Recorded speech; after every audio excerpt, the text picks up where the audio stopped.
Hello दोस्तों, आज के इस वीडियो में देखेंगे क्लास 12 केमिस्ट्री का वीवीआई सब्जेक्टिव क्वेश्चन आंसर जो आपके इंटर फाइनल बोर्ड परीक्षा 2026 के लिए बहुत महत्वपूर्ण है। तो आप लोग वीडियो को पूरा लास्ट तक देखिएगा और वीडियो को आप लोग ज्यादा से ज्यादा शेयर कीजिएगा। पहला क्वेश्चन देखिएगा, इसमें आप लोग का क्वेश्चन नंबर 1 से पूरा क्वेश्चन को कराएंगे, तो आप लोग वीडियो को ज्यादा से ज्यादा शेयर कर दीजिएगा और चैनल को सब्सक्राइब कर लीजिएगा। क्वेश्चन है, शॉर्टकी दोष क्या है? शॉर्टकी दोष क्या है? इस दोष में अव्ययी कण अपने जालक बिंदु को छोड़कर गायब हो जाते हैं, इसी दोष को शॉर्टकी दोष कहा जाता है। शॉर्टकी दोष में क्या होता है, तो जो अव्ययी कण होते हैं ना, अपने जालक बिंदु को छोड़कर गायब हो जाते हैं, इसी दोष को शॉर्टकी दोष कहा जाता है। अगला क्वेश्चन देखिएगा, 2 नंबर क्वेश्चन कह रहे हैं ना, 2 नंबर क्वेश्चन है, फ्रैंकल दोष क्या है? फ्रैंकल दोष क्या है? इस दोष में अव्ययी कण अपने जालक बिंदु को छोड़कर अंतरकाशी स्थान में चल जाते हैं। अंतरकाशी स्थान का मतलब हुआ खाली स्थान में चल जाते हैं, इसी को फ्रैंकल दोष कहा जाता है। फ्रैंकल दोष में क्या होता है, तो जो अव्ययी कण होते हैं ना, वह अंतरकाशी स्थान यानी खाली स्थान में चल जाते हैं, इसी को फ्रैंकल दोष कहा जाता है। और शॉर्टकी दोष में क्या होता है, तो जो अव्ययी कण होते हैं ना, अपने स्थान से गायब हो जाते हैं, इसी को शॉर्टकी दोष कहा जाता है। अगला क्वेश्चन देखिएगा, 3 नंबर क्वेश्चन कह रहा है ना, 3 नंबर क्वेश्चन है, कॉपर के 2 अयस्क लिखे। कॉपर के 2 अयस्क लिखना है। पहला लिखिएगा कॉपर पाइराइट जिसका सूत्र होता है CuFeS2 और दूसरा लिखिएगा क्यूप्राइट जिसका सूत्र होता है Cu2O। तो दोनों अयस्क को आप लोग याद रखिएगा। अगला क्वेश्चन है, 4 नंबर क्वेश्चन देखिएगा, अमीनो अम्ल क्या है? एकदम वीवीआई क्वेश्चन है 2026 के लिए, एकदम गेस क्वेश्चन है, इसको याद कर लीजिएगा। क्वेश्चन है, अमीनो अम्ल क्या है? वे अम्ल जिसमें कार्बोक्सिलिक समूह और एमीन समूह दोनों उपस्थित होता है, उसे अमीनो अम्ल कहा जाता है।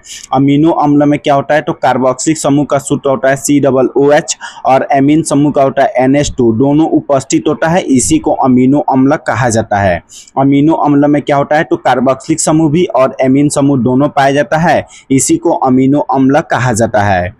अगला क्वेश्चन देखिएगा, 5 नंबर क्वेश्चन कह रहा है ना, फैराडे के विद्युत अपघटन का प्रथम नियम लिखिए। फैराडे के विद्युत अपघटन का प्रथम नियम लिखना है। तो इसमें आप लोग लिखिएगा, इस नियम के अनुसार किसी इलेक्ट्रोड से मुक्त किसी पदार्थ की मात्रा प्रवाहित विद्युत धारा के समानुपाती होती है। फैराडे के विद्युत अपघटन का जो प्रथम नियम है, इस नियम के अनुसार किसी इलेक्ट्रोड से मुक्त किसी पदार्थ की मात्रा प्रवाहित विद्युत धारा के समानुपाती होती है, इसी को फैराडे का प्रथम नियम कहते हैं। अगला क्वेश्चन देखिएगा, क्वेश्चन कह रहा है ना, क्रिस्टलीय ठोस या रवादार ठोस क्या है? क्रिस्टलीय ठोस या रवादार ठोस क्या है? क्रिस्टलीय ठोस को ही रवादार ठोस कहा जाता है। वैसा ठोस जिसके अव्ययी कण एक निश्चित तथा नियमित ज्यामितीय व्यवस्था में होते हैं, उसे क्रिस्टलीय ठोस कहा जाता है। क्रिस्टलीय ठोस क्या होता है, तो वैसा ठोस जिसके अव्ययी कण एक निश्चित तथा नियमित ज्यामितीय व्यवस्था में होते हैं, उसे क्रिस्टलीय ठोस कहा जाता है। जैसे आप लोग देखिएगा, NaCl हो गया, KCl हो गया, सोना हो गया, चांदी हो गया, हीरा हो गया, ETC, ये सब क्या होते हैं, तो क्रिस्टलीय ठोस होते हैं, इसको याद कर लीजिएगा। अगला क्वेश्चन देखिएगा, क्वेश्चन है ना, अक्रिस्टलीय ठोस या बेरवादार ठोस क्या है? अक्रिस्टलीय ठोस या बेरवादार ठोस क्या है? वैसा ठोस जिसके अव्ययी कण एक निश्चित तथा नियमित ज्यामितीय व्यवस्था में नहीं होते हैं, उसे अक्रिस्टलीय ठोस कहते हैं। अक्रिस्टलीय ठोस क्या होता है, तो वैसा ठोस जिसके अव्ययी कण एक निश्चित तथा नियमित ज्यामितीय व्यवस्था में नहीं होते हैं, उसे अक्रिस्टलीय ठोस कहा जाता है। जैसे आप लोग देखिएगा, कांच अक्रिस्टलीय ठोस है, रबर क्या है, अक्रिस्टलीय ठोस, प्लास्टिक क्या है, तो अक्रिस्टलीय ठोस, और ग्लास क्या है, तो अक्रिस्टलीय ठोस के एग्जाम्पल है। अगला क्वेश्चन देखिएगा, क्वेश्चन है ना, बिंदु दोष क्या है? बिंदु दोष क्या है? क्रिस्टल जालक अपने निश्चित स्थान को छोड़कर अन्य स्थान पर चल जाते हैं, तो इससे उत्पन्न दोष को बिंदु दोष कहते हैं। बिंदु दोष क्या होता है, तो क्रिस्टल जालक अपने निश्चित स्थान को छोड़कर अन्य स्थान पर चल जाते हैं और इससे जो दोष उत्पन्न होता है, उसी को बिंदु दोष कहा जाता है। अगला क्वेश्चन देखिएगा, 9 नंबर क्वेश्चन है ना, समन्वय संख्या क्या है? समन्वय संख्या क्या है? किसी क्रिस्टल में किसी कण को घेरने वाला सबसे निकट कणों की संख्या को समन्वय संख्या कहते हैं। किसी क्रिस्टल में किसी कण को घेरने वाला सबसे निकट जो कण की संख्या होता है, उसी को समन्वय संख्या कहा जाता है। अगला क्वेश्चन देखिएगा, 10 नंबर क्वेश्चन आप लोग देखिएगा, फैराडे के विद्युत अपघटन का प्रथम नियम। तो इस नियम के अनुसार किसी इलेक्ट्रोड से मुक्त किसी पदार्थ की मात्रा प्रवाहित विद्युत धारा के समानुपाती होती है। इसी को फैराडे का प्रथम नियम कहा जाता है।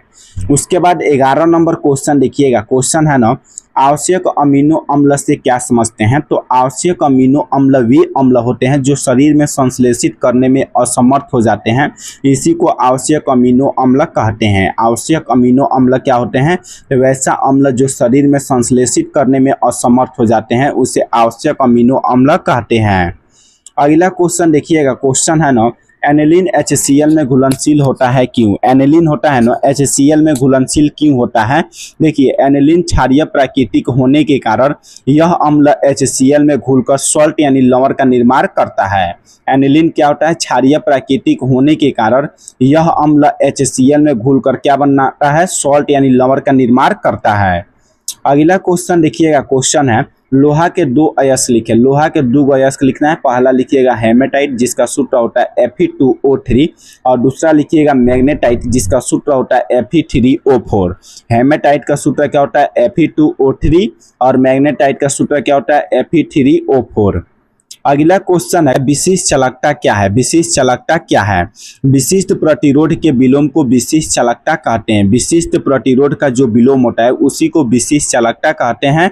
उसके बाद देखिएगा 15 नंबर क्वेश्चन है, विशिष्ट प्रतिरोध क्या है। किसी पदार्थ के एकांक लंबाई और क्षेत्रफल के अनुपात को विशिष्ट प्रतिरोध कहते हैं। किसी पदार्थ के एकांक लंबाई और क्षेत्रफल का जो अनुपात होता है उसी को विशिष्ट प्रतिरोध कहते हैं।